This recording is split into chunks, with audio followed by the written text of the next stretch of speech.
Nous sommes de retour dans votre mini-mac de la lettre de l'acheteur. Bonjour à vous si vous nous rejoignez. Quant à nous, on retrouve à présent Mathieu Driol, analyste senior chez Day by Day. Bonjour Mathieu. Bonjour Louis-Antoine. Bonjour, je vous remercie d'être avec nous. Vous nous proposez aujourd'hui un zoom sur deux matières premières que vous avez sélectionnées.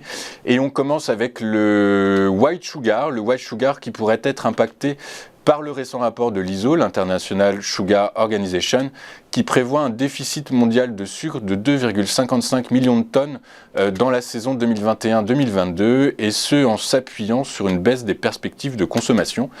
Est-ce que cette donnée est intégrée dans les cours, Mathieu ?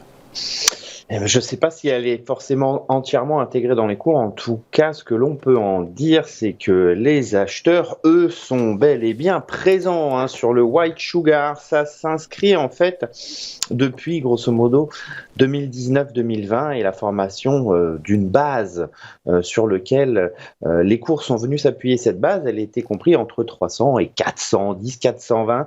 Et on en est sorti courant janvier 2021. Déclenchant pour la première fois depuis bien longtemps sur le sucre une succession de creux et de sommets ascendants. Après une consolidation à plat au sein d'un triangle symétrique, eh bien, la tendance haussière a repris. Les creux et les sommets ascendants se poursuivent avec ampleur.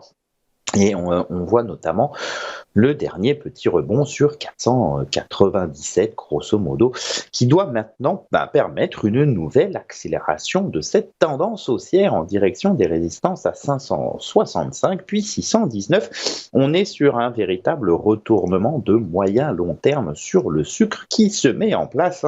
Le potentiel haussier est loin d'être épuisé et cette tendance ne donne aucun signe de faiblesse, bien au contraire.